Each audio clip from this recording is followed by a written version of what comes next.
Welcome to episode 219 of the CUInsight Experience. I'm Randy Smith, one of the co-founders of CUInsight.com. And I'm Jill Nowacki, founder and president CEO of Humanidei. Thanks for joining us today as we continue exploring the human side of leadership. This episode is brought to you by the Sheeter Group, a leading executive benefits firm that meets your retention and succession needs. From non-qualified benefit plans to compensation studies and performance design, they're helping credit unions invest in leadership that lasts. Learn more at thesheetergroup.com. Today's conversation is all about a concept that shows up both in adventure and in leadership: Type 2 fun. We're going to describe it further, but first, Randy, tell me about the last time you had an experience that was absolutely miserable in the moment, but you look on now as a truly great memory. This is one of those conversations that just comes from our life, quite honestly. So we were recently, a couple of weeks ago, in Peru doing a 5-day hike of the Sacante Pass to end in Machu Picchu. But the term came, I believe it was on the second day when we were doing the toughest part of the climb, over 15,000 feet. We just happened to get lucky with snow and lucky. It made for good pictures, but snow and wind. And we had met these friends on the first day or so of the hike from Scotland. And Darren mentioned this is going to be one of those type 2 fun. And I think both of us looked and were like, type 2 fun. Tell us more. And that's that idea of it was a miserable moment, but it will be the thing that we continue to talk about, much like when we did Kilimanjaro a few years ago. And we happened to be in Dallas recording this. And there were other people that we summited Kilimanjaro with. And we were all talking about that type 2 fun last night while we were out celebrating friends' wedding. So with that, a little background information on where this came from. Yeah. And that's exactly what people call type 2 fun. That idea, whether it's climbing a mountain, leading through a crisis, or taking on a big change, we often find ourselves in these moments that we're like, what are we doing here? They're not easy, but we look back on them later and realize they shape who we are, how we grow, even the connections we build with people when we share those moments with them. And those things don't always feel great in the moment, but they sure do change us. And when we look back, we realize, those were really meaningful moments in our lives. Let's dig into type 2 fun and what it can teach us about leadership, resilience, and finding meaning in the struggle that we all go through. So, Jill, I think type 2 fun, as we just talked about, is that stuff in life that we don't necessarily enjoy in the moment, but we sure do look back on and say that not only was it worth it, but it tends to be some of those moments that we're most proud of even. So... Yeah. And in leadership, so many of those most valuable experiences are really like that. They're those moments that test our patience, call us to maybe be courageous, put us through some serious endurance challenges, much like that hike. But at the end, they leave us stronger, they leave us wiser, and they leave us more knowledgeable about what to face next time too. To set this up, there are different types of fun, right? So we have type 1, type 2, type 3. We've talked about type 2. Yeah. That's the good stuff. That's hard, but then we like. So type 3, not fun in the moment, not fun when you look back on it later. Afterwards, right? Like, doesn't even, type 3. I'm not even sure we should call that a type of fun. It's a type of non-fun ever.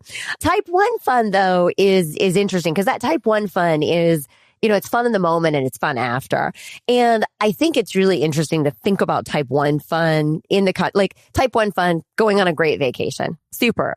But type 1 fun at work, some people do have that there. Like every now and then we get a great perk or we do a pizza party or a holiday event or something. And it's truly fun. So type 1 fun in the moment, fun when you think about it after.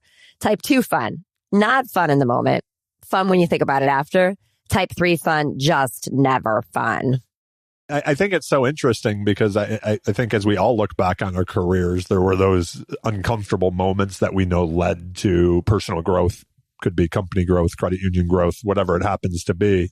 I have a couple of different questions I want to ask you just to kind of around this discussion. But like the first, just maybe more straightforward one is, why does discomfort lead to growth personally or professionally? And then on the flip side, maybe not the flip side, but on the other question that I was really thinking about is, I think you so more than I you talk to a lot of people who maybe are looking for other options, but we hear people that have some discontent in what they're doing professionally or maybe even in life, where it's like there's almost this expectation, or maybe they feel like that, well, things should just be fun all the time, right? When in reality, I don't think we'd like to have more type 1 fun always, but it doesn't mean that we're always going to have it. I use the example often, like I am a person who's terrified of, I do not like heights, but I will go on a little plane that scares the crap out of me because I know it takes me to beautiful places.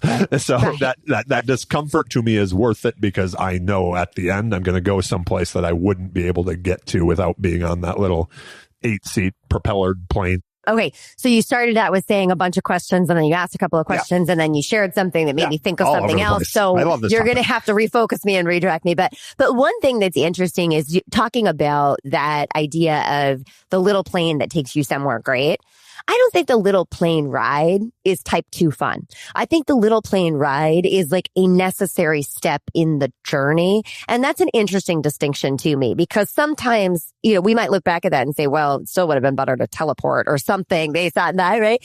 And I think that would be a mistake as a leader to say, well, every moment we have, we should be able to characterize as moving toward that, because sometimes it is just the necessity of the task that needs to happen in order for the next thing to happen.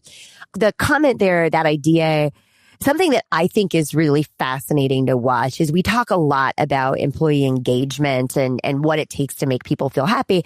And I think people often make a mistake of saying, well, we want our employees to be happy at work, so let's roll out all these perks. And I think we've kind of moved beyond it as workplaces, but those ping pong tables in the break room, we're going to have the best snacks, we're going to have gourmet coffee, all of these things that were really popular in maybe like the early 2000s, those were trying to introduce type 1 fun. And there's something a little bit inauthentic about that, in my opinion. Do the job, right? Because you might have better coffee, but it shouldn't be like, you do need to have that stretch. And I think truly employee engagement doesn't come with coming in and having a party every day. It comes with giving people better meaning. And so one of the questions you asked at the beginning of that was the idea of discomfort, and why discomfort is part of type 2 fun, or why discomfort is necessary. And I think about the fact that, one of my favorite Orange Theory shout outs that they give us when they're asking us to do our pushes is, what doesn't challenge you doesn't change you. It's true. If you're trying to get into shape physically, or you're trying to grow your performance as an athlete, if you never have a sore muscle, you're not going to get any better. And so it's similar to that, I think, when you're trying to grow yourself as a leader. If you never have a sore muscle, if you never have a point of discomfort, you're never going to move beyond the plateau you're at today. Absolutely. Yeah. And I think in like the evolution of whether it's the organization or individually in like our leadership journey, you do kind of have to step outside the box. We all didn't like come into our first gig with a team of people that were dependent on us. So learning how to be a leader is uncomfortable. Having those uncomfortable conversations are uncomfortable, but yet to see I even take that from a leadership perspective. If you're unwilling to have that straightforward, uncomfortable conversation with a team member, how are they going to grow? So then suddenly when you see that person a year later, 2 years later, 3 years later, we talk about, we just spent time with Mike Valentine and we talk about his CEO tree. My guess is any one of those people that are now CEOs had some pretty straightforward conversations with Mike at some point. And when he looks back at them today and is like, I remember little Johnny Brett Sakis as a youngster, right? Like, and now look at the strong leader he is. So, sorry, John, but we love John. But if somebody like Mike or us as leaders was not willing to have that conversation, then getting the pleasure or getting that fulfillment of saying, wow, look what they've done now, look what they've become, you wouldn't help them. You'd stunt that progress or path, right? Yeah. When we're coaching teams and talking about, coaching teams on coaching, one of the things I say more often than anything else is the biggest disservice you can do to your team member is give them a polite performance review. And that idea, that polite, oh, you're doing just fine, just keep it up. The polite performance review does not get people promoted. It does not make them stronger. It doesn't give them the next opportunity. That Midwest nice. I mean, you need that discomfort in order to build resilience, And you need that resilience in order to be able to make it through a challenge. If you never have discomfort, you never build resilience, you face that first challenge when you get that next leadership position and you think, oh, geez, I guess I'm not cut out for this. Like, this feels hard to me, therefore I must be doing it wrong. When I think any leader you talk to is going to say, you're going to have hard moments in leadership. It's necessary. And so if you don't know how to manage through that discomfort, you're going to quit the first time you face adversity. What you were just saying reminds me back of there is something that comes with experience, right? Mm-hmm. And we are far enough into our career journeys that we've been through financial crises before. And that first one feels like it's the end of the world and the economy's never going to come back. And then you go through it again and you're like, there's a lot of discomfort around this right now, but these happen. Like, this is a cycle. It might not be a fun couple of years, but we'll, if we keep our head down, we're going to get through this and we can come out better on the other side. So like you said, kind of building up that muscle, building up that scar tissue a little bit. But to me, that's one of those things that unless you experience it, you can read all the books you want. You can have all the statistics and the history and all of that. But until you experience it, it's a really tough thing to not think, well, this time is different or something, right? Yeah, that's, as you were saying that, I'm just like, boy, I think back to like that late 90s, early 2000 financial bubble compared to the last few that we've went through. And the stress level was there, but not nearly as much because it built up the muscle memory. So, right? Like, it's interesting to talk about this and think about this. And I spent some time with Mark Zook from MAPS Credit Union. So my first credit union CEO who I worked for about a month ago. And I was telling him about how much fun I thought it was to work with him at MAPS and what a fun job that was and how much we got done. But one of the memories I have about really what brought that team together right after. So Mark started as CEO. I started shortly after him on his executive team. And this was January of 2009. And so like when we walked in, I walked in and like 2 days later, it was like the corporate crisis. And so we were losing a lot of money at least on paper, based on the corporate investments. And we had to do this offsite retreat that was meant to be this whole, yay, Kumbaya. New team, right? And it ended up being, how are we going to manage this financial? And I look back at that retreat and the time we spent together. And certainly it wasn't fun at the time to be talking about what all these expense reductions, but I look back at it as such a solidifying moment that really set the stage for how we worked together for the next, 5 years and beyond. And that's definitely type 2 fun. So one thing and I'll go back to the personal a little bit, like outside of work, but the idea that a few years ago we did Kilimanjaro, and on that summit day, there was no part of me at times that thought I was going to be able to make it. And then once I did, you fast forward 3 years and we're doing the Saucony Pass, and it was hard and it was snowing and I don't like cold, but yet there was never a part of me that didn't think I was going to make it because of the Kilimanjaro experience. So like when you're talking about walking into that situation and this team at MAPS comes together, the next time you feel that, that feeling again, you're just like your mindset to other people on the team, right? And this is where I take it into the leadership side. Your experience from going through that with Mark and the rest of the team, then all of a sudden fast forward to, say, COVID or whatever it happened to be, or the next one that comes up, you're able to come to the team as a leader with confidence, with maybe a calmness that other people are like, the whole place is on fire. And I think being empathetic to say, you've never been through this before, but the next time you're now going to be that leader who's coming at it with purpose and calmness and confidence. And I think that's an important thing from a mindset standpoint at navigating these things. That's it. I mean, resilience is absolutely this combination of being able to know that things can go wrong and still be optimistic that you can get through them. And so it would be naive for somebody to be hiking Kilimanjaro and think, oh, nothing could possibly go wrong, because there are things that can go wrong. And there are many people who do not successfully summit that mountain.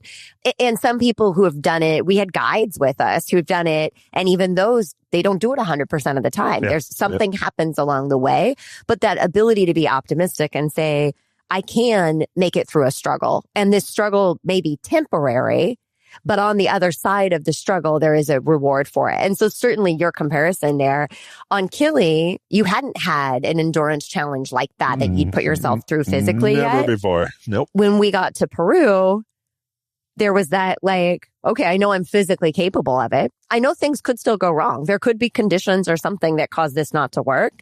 But if I do it and if I persevere, it will not hurt forever. No, like, right. so, like, I wish it would have stopped raining on the way down. I would have liked to be warm a little bit sooner, but yeah, no, it was beautiful. I'd like to, and this is where your coaching and everything comes in. How do we support? I mean, because I think everybody out there, as they're hearing this term, whether they've heard it before, the type 2 fun, I mean, it hit us like, whoa, that's awesome. We love the term, right? We kept talking about it while we were on the mountain. We talked about it since then. We were talking about it last night. So I think as people hear that term, if they haven't before, they're like, oh yeah, I get that. There's been a lot of things in life that's type 2 fun. How do we support our teams through that though? As the leader, leadership podcast and all, what's the best way for us to support our teams where we know like, hey, we're going to have to put our heads down. We're going to have to work long hours. We're going to have to do whatever it is. But on the flip side of this, boy, is life going to be smiley. Yeah. I think it's really important to normalize discomfort as part of growth, right?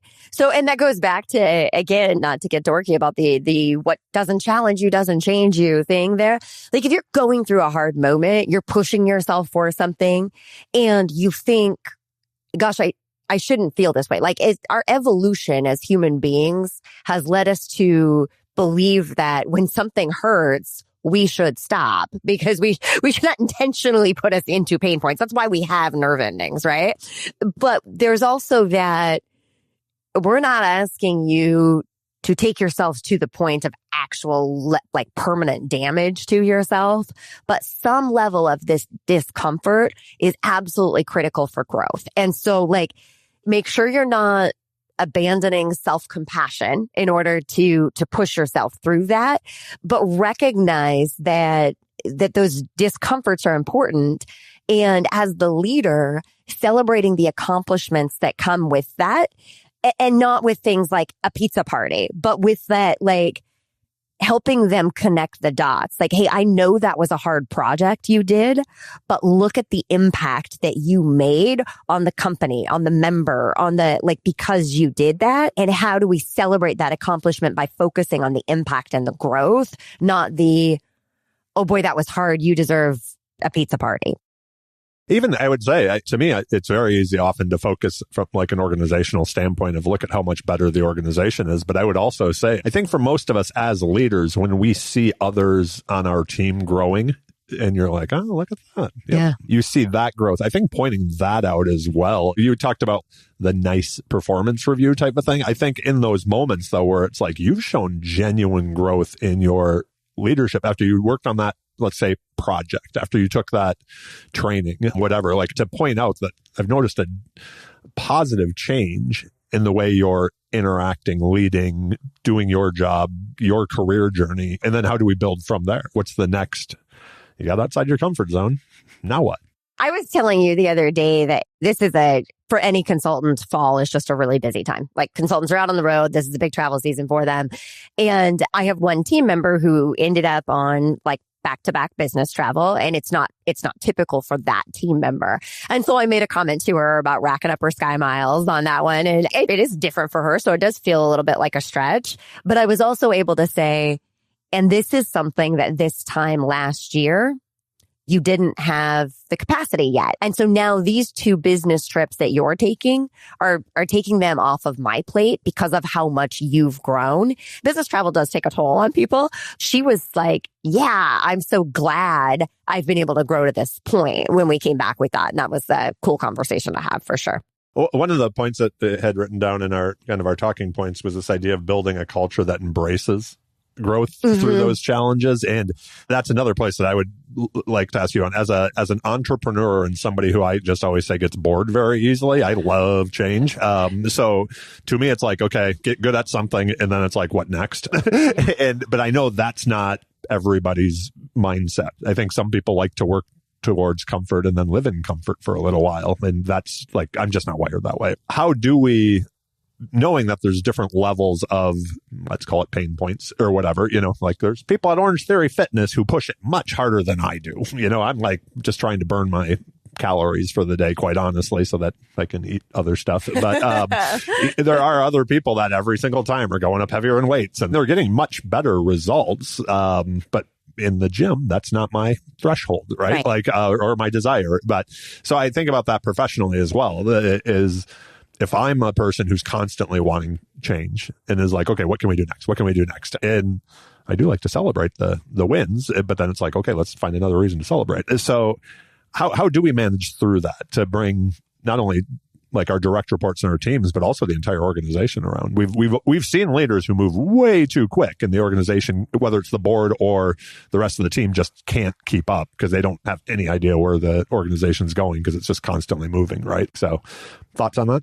Yeah. So I think I've even mentioned it in previous podcasts, but I've been working through this book, and I say working through it because reading it isn't enough. They actually have you do exercises and stuff. And the book is called An Everyone Culture: Becoming a Deliberately Developmental Organization. And it looks at these different organizations and really talks about the way they push and develop people. And like that idea of developing people, it requires such a high level of self-reflection, self-scrutiny, and radical candor in feedback among other people to move that forward. And what's crystal clear about these organizations that get it right is it is not top down. Like you truly have that. Yep. That everyone culture means every person in this organization has the opportunity to develop into something more than what they are today. But every person in this organization must make that commitment to accepting the feedback that can be uncomfortable and accepting the assignments that might stretch them to a point of discomfort. And someone who comes into that developmental organization is like, I'm just going to phone it in, or I'm just going to stay in my spot, or when's my next pizza party? They're not going to thrive in that organization because they have to be willing to stretch that. So what's incumbent on the leader is to hold the entire organization accountable to growing through that. So model it, talk about it, create the pathways. And then I would also say, recognize that like if we ask somebody to stretch, and we know that stretching requires discomfort and pain and might be hard, be there for them when they attempt that. Be there for them to support them, to talk them through it. When they're ready to give up, when they make a mistake, be there to support them out of that and draw them up. Don't make it, hey, we gave you this stretch assignment and you dropped the ball, so I guess you don't have what it takes. Because that would be the first time somebody tries to climb a mountain if they can't do it. And we're just like, fine, you're not really meant to be on this crew, I guess. You should ride a horse. Go ride the horse. Right. Yeah. This is going to be a very specific question, because as you were talking there, I think one of the struggles that as somebody when I was leading CUInsight and things of that nature is the hiring process. In the interview, on the resume, everybody is like, oh yes, personal growth. I mean, like that type of a thing. Is there like a practical, like you interview a lot of people, you're and your team ask a whole lot of questions to try to filter down who the best fit is going to be for many organizations, including your own. If like your organization is a culture of going through discomfort to grow because it's a growth organization, when you're looking to add to the team, is there something that we should be looking for? Because like you said, I think we've all had the experience where we bring somebody in and think they're going to be absolutely amazing and they just don't fit because it's like they're looking for a comfort level that you're just not. Maybe this resonates more with me as a small organization. If you're looking for a long chain of command and everybody's defined roles, it's like, we're just too small of a team for that to, like, we all have to work together, right? So I'll give you two different looks under the hood on this one. So one is the questions you might ask, the behavioral interview questions that can help. And then the second is more tactical on it. And the reason for that is because, like you said, everybody's going to say this, like, I'm that first date, we're all amazing. Right. So. Right. And so the question to ask is, tell me about the biggest leadership challenge you guided a team through. Okay. Yeah. And what was the challenge? What was your expected outcome? What was the actual outcome? And what did you learn from that along the way? And what we're listening for in that is a true challenge that stretched and changed people. We want to hear the actual pain points that the leader experienced, that the team experienced. And then we want to hear what they did about it afterwards. Because the reality, that story I told about being at MAPS. Now it's all sunshine and rainbows, right? Now it's a great story. Yeah. In the moment, certainly there were missteps. Like those leaders had to go back and tell the team things that the team didn't necessarily want to hear about what was going to be more difficult and painful. And we probably didn't kumbaya storytell with it in the moment. There were moments of fear and uncertainty we had to lead through.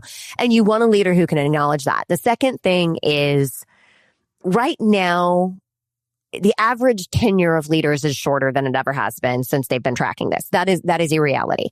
And if you have a leader who really hasn't stayed in a leadership position for at least 5 years, you probably don't really have a leader who's truly led through the uncertainty to the other side. So you've got 6 attempts at some kind of difficulty, but never that return to go through. It feels like when somebody has that shorter tenure, they might be chasing type 1 fun. They might not really have stayed long enough to experience the type 2 fun. And when things got challenging, they left and went to another organization. And it's hard because you can't see that you can see the movement on the resume, but most leaders will say, well, gosh, I accomplished everything I could there. And it's like, if they're in the short-term tenure, right? And it's like, you didn't. Like 3 years is not enough time to truly have type 2 fun, in my opinion. So I don't know about that. Yeah. I think there's lots of type 2 funds that are in there and things like that. So, You didn't stay long enough to see the return of the challenge that you pushed through, you went through. That makes sense. That makes a lot of sense. I think as I kind of bring this full circle back to the type 2 fun, personal, professional type story, and you've heard me say it a million times, my favorite, we're 16, 17 years into CUInsight now, but I've said it many, many times, like my favorite year of CUInsight was year 2. Yep. Year 1 was broke. Couldn't even afford the dog food type of thing. And it was fun and you could see it was going someplace, but it was a lot of work. And it was, so you talk about that, like in the moment, you're like, wow, but there was that belief that like there was another side to it. And then year 2, it was really it didn't mean it was smooth sailing, but there was that, it was like, this is working. So like all that, the year 1 work turned into this year 2 joy. And then even though year 3, year 4, year 5, and so on were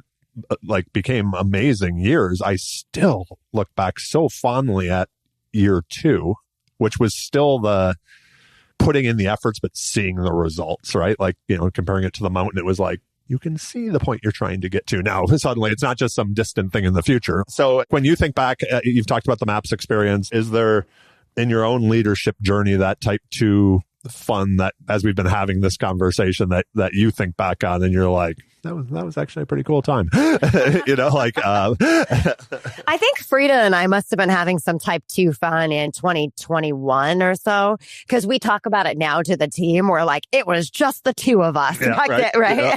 And it was, Frida got stretched. So some of our listeners will know Frida, because if they've ever worked with Humanidei, she's been like the glue that's connected them together. But there was a time when, in fact, I think Frida is the one who served as the lead recruiter for Linda on your team, because it was just me and Frida at the time. Right? Yeah. And Frida's not a recruiter by position at all, but it was just one of those things where it was like, we have a vision and we have a mission, and 2020, changed hiring a ton for people when they didn't know how to do virtual interviews for executive positions right at the beginning of that time period. And so we were confident there was another side to this. We kept optimistic about it, but it did call us to kind of be like, whatever it is we need to do, we'll do it. We have to do it now. Yep. Now we have 10 people on the team. It's a whole different world, and there's much more role clarity and alignment on things. But every now and then, Frida and I will tell the rest of the team, well, hey, it's not like back in 21 when it was just us 2 doing this stuff. And so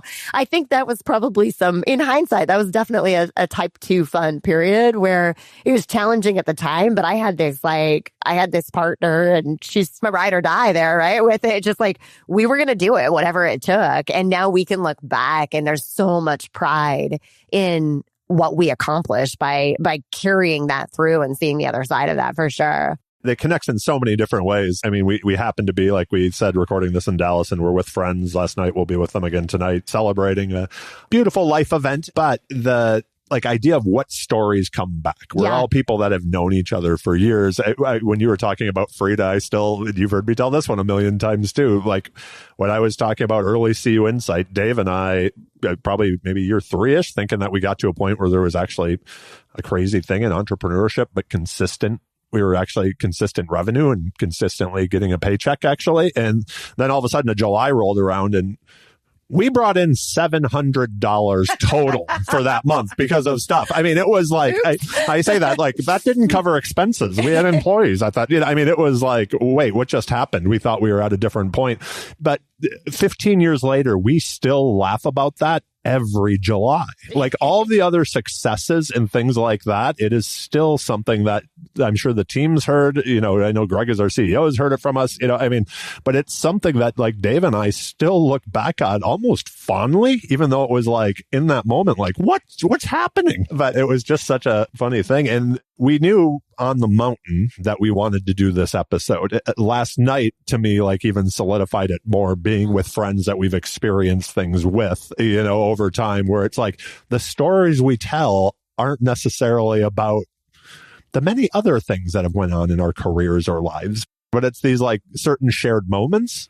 I guess I would like wrap it up with that. It's not only for you personally, but none of us are on this journey alone. And like when we think of Kilimanjaro, we can tell you the exact people we had that type 2 fun with. When we now think of the Sakante Pass and then being in the snow and the wind, we can think of those exact people, the 4 of us who didn't ride horses and walked up, right? And how much think about it, even in the days afterwards, how we were almost sad for the people that did get put on horses because we were like, no, they could have done it. Yeah. Like we got to know them more. So that would have been, it's like, they might not be sad that they rode horses, but we were sad that they missed out on that type 2 fun event with us, right? Like, so, but we will always share that with our new friends. So I guess I would kind of, as we wrap up, leave that out there for everybody is like, find the type 2 fun and like reflect on it. Think about those stories that you do reflect on. You don't even have to. They come up. They bubble up themselves. Right. And you think about the people that you share that experience with and it becomes pure joy, right? Yeah. So I think too, on this idea of it, like you think about what's always a really inspiring event in the credit union system is that Wagner dinner with the National Credit Union Foundation. And you think about those videos that often leave people in tears and the work that those leaders are doing that is getting featured.